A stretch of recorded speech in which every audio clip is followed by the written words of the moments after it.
أعوذ بالله من الشيطان اللعين الرجيم بسم الله الرحمن الرحيم الحمد لله رب العالمين والصلاة والسلام على خير خلقه وخاتم الأنبياء والمرسلين محمد صلى الله عليه وآله وسلم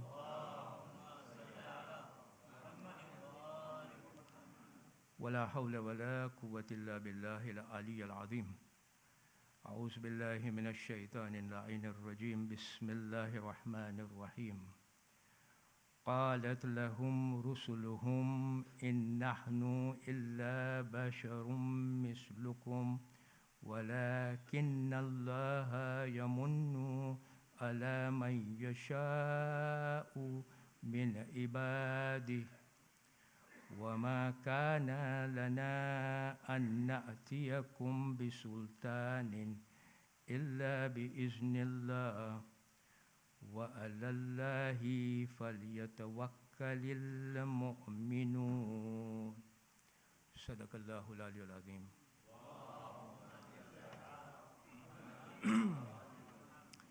તો આપણો જે વિષય છે તે છે સૂરત ઇબ્રાહીમ. તે આપણે કન્ટિન્યુ રાખશું. હવે લાસ્ટ વીક જ્યારે આપણે મળ્યા હતા ત્યારે આપણે આયત નંબર 10ની ચર્ચા પૂરી કરી હતી અને આપણે જોયું હતું કે અલ્લાહ સુબહાન વ તઆલા આપણું ધ્યાન ખેંચે છે નબી નૂહની કોમ, નબી હૂદની કોમ જે આદ તરીકે ઓળખાતી હતી, નબી સાલેહની કોમ જે સમૂદ તરીકે ઓળખાતી હતી અને બીજી કોમો જે આવી હતી. તો આપણને એક સમજણી આપતા હતા કે આ રસૂલો આવ્યા હતા એ કોમ પાસે અને એ લોકો હકની તરફ આમંત્રણ આપતા હતા લોકોને.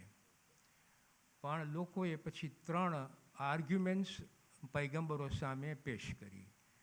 હવે આપણે આ આર્ગ્યુમેન્ટ્સ ઉપર આવે એની પહેલાં આપણે એક નોંધ લઈ લઈએ, પછી will go towards the arguments. કારણ કે શું થયું કે જ્યારે આર્ગ્યુમેન્ટ્સ પેશ કર્યા લોકોએ તો પૈગંબરો પછી એને રિપ્લાય કરે છે. ઇટ્સ વેરી ઇમ્પોર્ટન્ટ કે જ્યારે આપણે આવા કન્વર્ઝેશન કુરાનમાં જોઈએ ને, દેર ઇઝ દેટ એક બાજુ વિરુદ્ધતા છે, આર્ગ્યુમેન્ટ્સ છે અને પછી પૈગંબરો આ જવાબો આપે છે. તો એમાંથી આપણને 3 થી 4 વસ્તુઓ ઘણી વખતે મળે છે.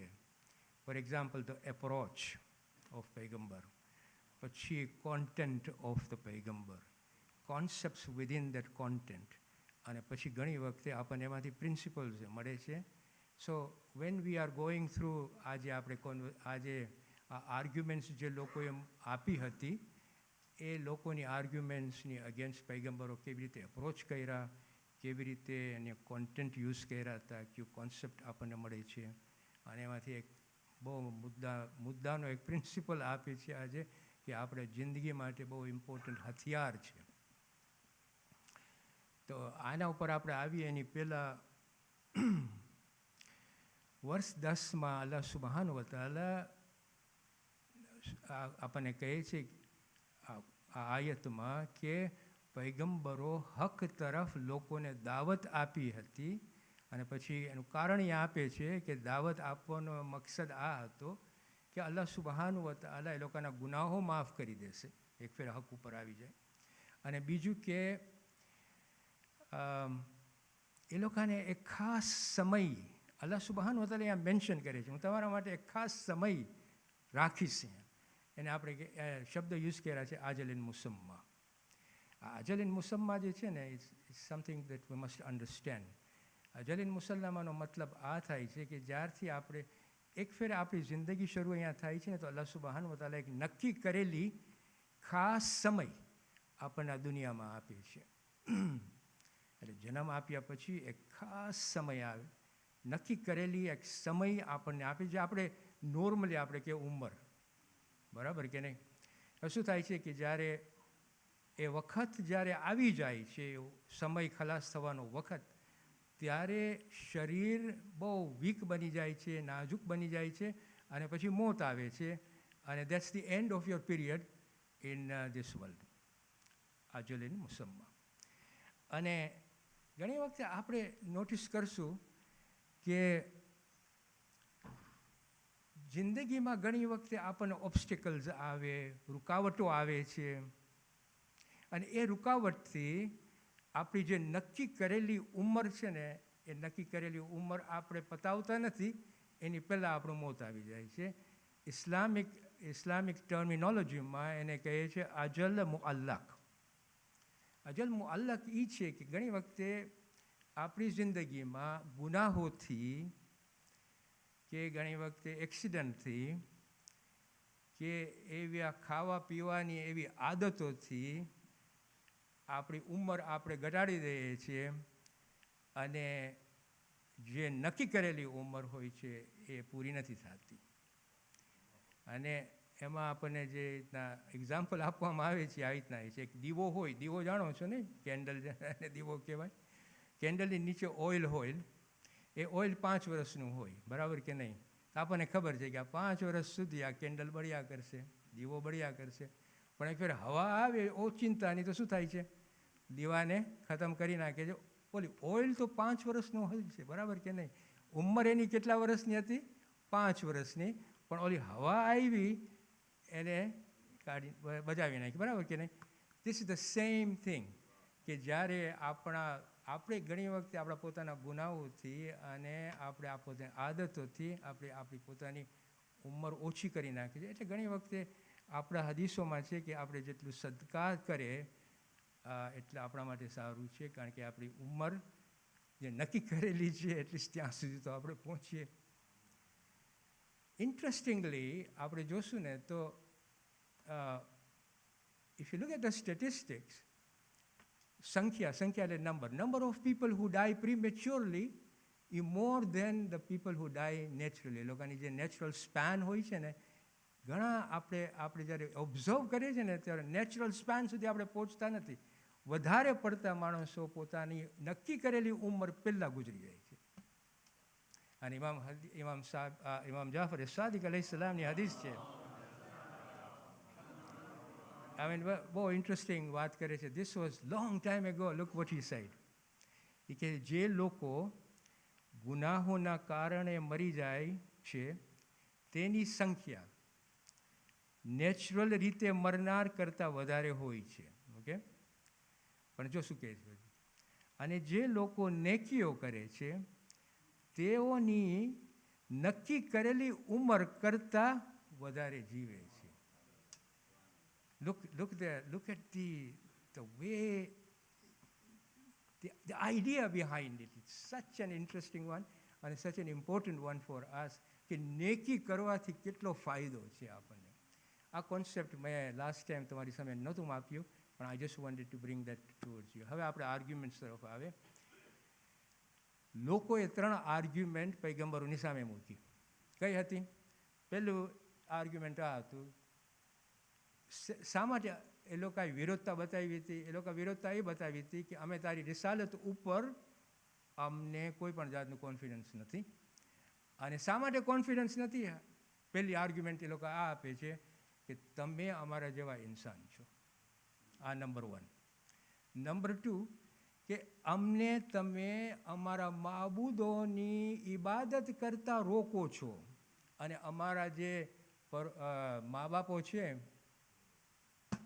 શું મા બાપો નહીં, બાપ દાદાઓ, very nice, thank you very much. જો બોલાઈ ગયું, યુ આર ઓલ એલર્ટ. બાપ દાદાઓનો રસ્તો છે ને એમાં અમને તમે રોકો છો. That's the second argument. અને થર્ડ આર્ગ્યુમેન્ટ આ હતી કે તમે એવી દલીલ લઈ આવો, જો this is what they were saying, એવી દલીલ લઈ આવો, ક્લિયર દલીલ લઈ આવો, in other word extraordinary દલીલ લઈ આવો કે જેના થકી એક આઝાદ માણસ, ફ્રી થિંકર, એને જોઈને એનો જવાબ ના આપી શકે. એટલે means they are asking now for મોજિઝા, એક્સ્ટ્રા ઓર્ડિનરી ઇવેન્ટ.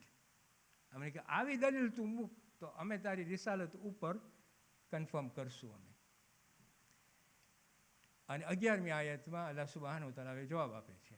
તો પહેલો જે જવાબ હતો એ પૈગંબરો શું કહે છે કે સોરી, સલવાત પડો ભાઈ.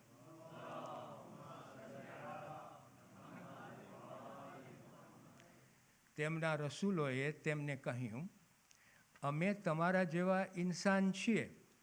દે આર એક્સેપ્ટિંગ ઇટ. એ કે બરાબર છે, તમારી વાત બરાબર છે, પણ અહીંયા why it's important to understand કે આ આર્ગ્યુમેન્ટ શા માટે નાખે છે કે તમે અમારા જેવા ઇન્સાન છો. એટલે લોકો રસૂલોને કહે છે કે તમે અમારા જેવા ઇન્સાન. શા માટે આર્ગ્યુમેન્ટ નાખે છે? એ આર્ગ્યુમેન્ટ ત્યાં હતું કે જો અમે તમારા જેવા ઇન્સાન હોય, તમે રસૂલ બન્યા તો અમે પણ રસૂલ બને. This was there argument. અહીંયા આ લોકો કહે છે, પૈગંબરો જવાબ આપે છે અને કહે છે કે હા, તમારા જેવા અમે ઇન્સાન છીએ, પણ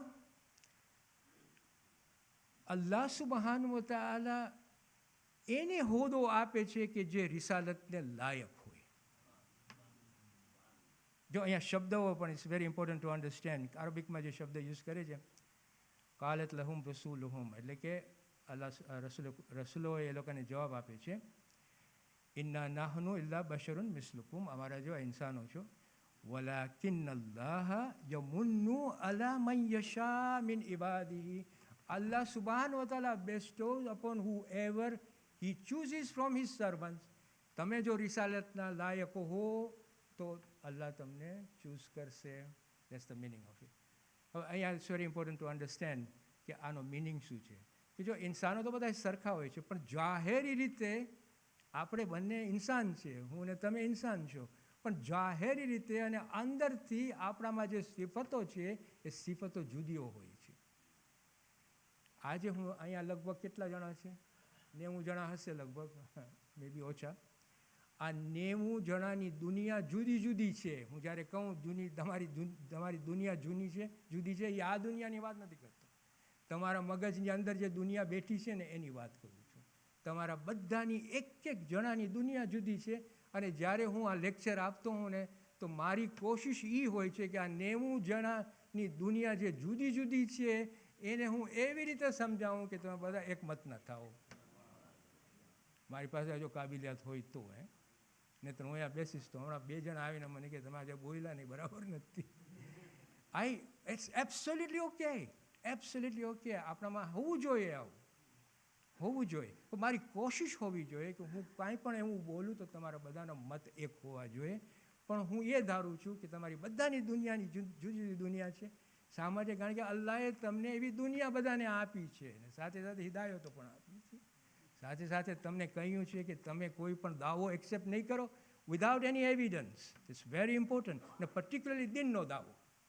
દીનનો દાવો જ્યારે કોઈ પણ ક્યાંય પણથી નાખે ને, તો you must obtain evidence, and it is your job to obtain evidence from the right people as well.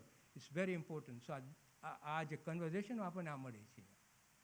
સો જેની પાસે લાયકાતો હોય છે એની પાસે અલ્લાહ સુબહાનહુ વ તઆલા એવા જેવા કામો આપે છે એને. This was the meaning of it when they were answering. રસૂલે આન્સર્ડ ધી લોકોને. હવે આપણે બીજી આર્ગ્યુમેન્ટ ઉપર આવે. બીજી આર્ગ્યુમેન્ટ કઈ હતી? બીજી આર્ગ્યુમેન્ટ આ હતી કે તમે અમારા માબૂદોની ઇબાદત કરવામાં અમને સ્ટોપ કરો છો, અને અમારા બાપ દાદાઓ છે એના જે રસ્તાઓ ઉપર છે એ અમને તમે સ્ટોપ કરો છો. હવે આ જે આર્ગ્યુમેન્ટ છે ને, આ argument there was absolutely no rational foundation to it. એટલે તમે જોશો તો આ યથમાં પૈગંબરો કમ્પ્લીટલી ઇગ્નોર કરે છે આ આર્ગ્યુમેન્ટને. શા માટે?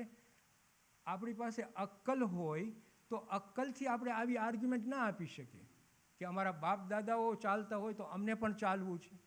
આ કઈ જાતની આર્ગ્યુમેન્ટ છે? જો તમારા બાપ દાદાઓ હકને સમજતા ન હોય, તમારા બાપ દાદાઓને રેશનલી કાંઈ એક્સેપ્ટ ન કરી શકતા હોય, રિયાલિટીને એક્સેપ્ટ ન કરતા હોય રેશનલી, તો એ તમે એ લોકોને ફોલો કરશો?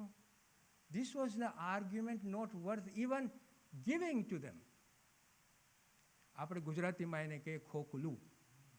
ખોખલું આર્ગ્યુમેન્ટ હોય તો એને તમે કઈ જવાબ આપો? ખોટી રીતે આર્ગ્યુમેન્ટ થાય ને આપણો ટાઈમ વેસ્ટ થાય. આ ખોખલા આર્ગ્યુમેન્ટમાં આ લોકોએ જવાબ ના આપ્યા. ઇનફેક્ટ આ જ આર્ગ્યુમેન્ટ આપણે જોશું તો કુરાન મેન્શન કરે છે એક્ઝેક્ટલી ધ સેમ.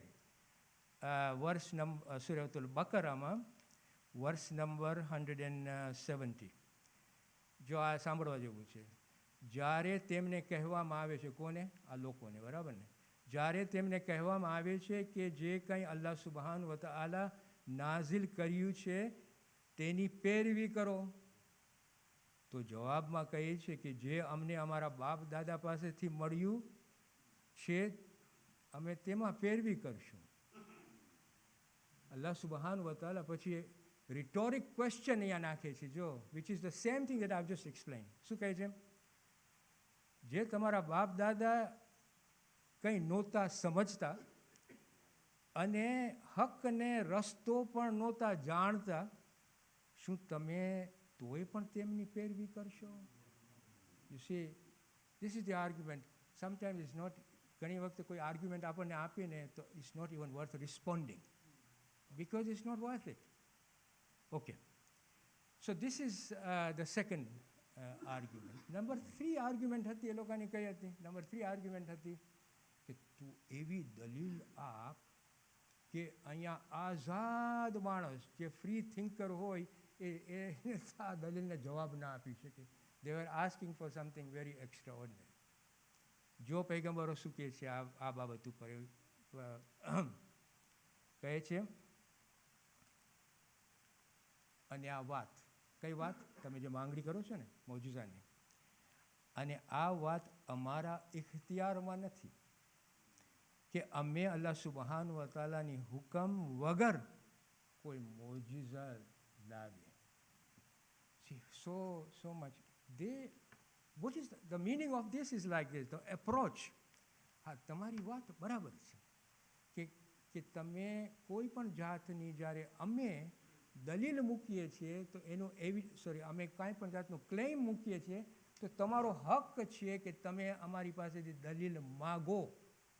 મેં તમને રેશનલી બધી દલીલ આપી, પણ જે તમે દલીલ માગો છો એ એવી દલીલ છે કે અમારા ઇખ્તિયારમાં એ દલીલ નથી. એ દલીલ અમે નહીં આપી શકીએ, અમારા ઇખ્તિયારમાં નથી, કારણ કે અમે અલ્લાહ સુબહાન વ તઆલાની તાબે છે, અલ્લાહ સુબહાન વ તઆલાના હુકમની તાબે છે. We obey our God, Allah subhanahu wa ta'ala. એનો જ્યારે હુકમ આવશે કે આ મોજિઝા આપ અને એની રજા હશે આ મોજિઝા આપ, ત્યારે અમે તને આ મોજિઝા આપશું.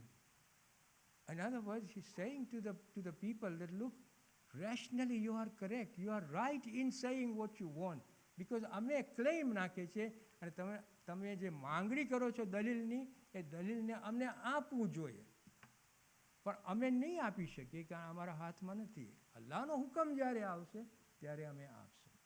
હવે જો let us try and understand કે અહીંયા પૈગંબરો કેવી રીતે એપ્રોચ કર્યા હતા મુશરિકોને, કાફિરોને, અને જે ઝાલિમો હતા એ વખતના, એ બધાને કહ્યું કે જો અમારી પાસે દોલત નથી. પહેલાં કહે છે અમારી પાસે કોઈ ફિઝિકલ પાવર નથી. એ લોકો હતા ને 3-4 જણા એ લોકોની પછવાડે, બસ. કે અમારી પાસે કાંઈ ફિઝિકલ પાવર નથી, અમારી પાસે દોલત પણ નથી કે અમે બધાને દોલત આપીને અમારા તરફ કરી નથી અમારી પાસે.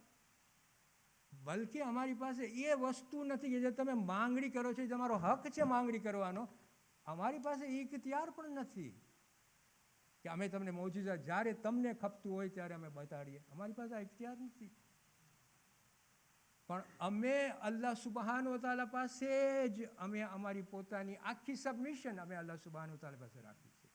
અને જો આ શબ્દો કે આ યુઝ કર્યા છે આયતમાં, which becomes the principle that we must take from this આયા.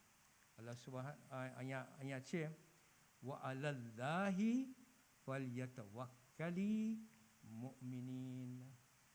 આનો મતલબ થાય છે વ અલલ્લાહિનો મતલબ કે ફક્ત અલ્લાહ સુબહાન વ તઆલા ઉપર, ફલ્યતવક્કલી ભરોસો રાખો મોમિનોને, મોમિનો ફક્ત અલ્લાહ સુબહાન વ તઆલા ઉપર જ ભરોસો રાખે. આ એક આપણા માટે હથિયાર છે, આપણી જિંદગીનો આ હથિયાર છે. આપણે બનતી કોશિશ કરીએ, બનતી કોશિશ કરીને પછી ધીસ ઇઝ ધ પ્રિન્સિપલ આપણા માટે હથિયાર છે. ન કહી કે ઓહો આટલું મેં બધું કર્યું કેમ મને મળતું નથી, આટલી મેં કોશિશ કરી કેમ મને નથી મળતું. રીઝન ઇઝ કે you have to be then say I now leave it to Allah subhanahu wa ta'ala. એના ઉપર હું ભરોસો રાખું છું. મોમિનોનું આ પ્રિન્સિપલ છે કે after doing every effort to now leave it to God, અલ્લાહ સુબ્હાનહુ તઆલા ઉપર મૂકી દે. આ હથિયાર જો આપણે સરખી રીતે યુઝ કરીએ, અને સેડલી આપણે નથી કરતા ઘણી વખતે, પણ જો આપણે સરખી રીતે યુઝ કરીએ તો આપણા દિલમાં એટલી શાંતિ અને કન્ટેન્ટમેન્ટ આવે છે. Y? Because we have done everything possible. Now we leave it to God. And when you leave it to God, look at the results He gives you. આજે નહીં આપે, પણ જ્યારે પછીથી આપશે ત્યારે તમને ખબર પડશે, યા અલ્લાહ, તું મને બચાવ્યો અહીંયાથી, કે આવી રીતે તું મને હવે રિઝલ્ટ દેખાડે છે મારા એફર્ટનું. અલ્લાહ પ્લાન્સ, યુ પ્લાન, પણ હિઝ પ્લાન ઇઝ બેટર. એટલે અહીંયા છે તવક્કલ કરો અલ્લાહ સુબ્હાનહુ તઆલા ઉપર. Now this is 11મી આયતમાં પહેલી વાર અહીંયા તવક્કલ શબ્દ યુઝ થયો છે. 12મી આયતમાં અલ્લાહ સુબ્હાનહુ તઆલા 2 વાર તવક્કલના શબ્દ યુઝ કરવાના છે. કાલે I am going to talk about the whole concept of tawakkal in relation to these ayah, so that we can have a good understanding of what tawakkal is. Wassalamu alaikum wa rahmatullahi wa barakatuh.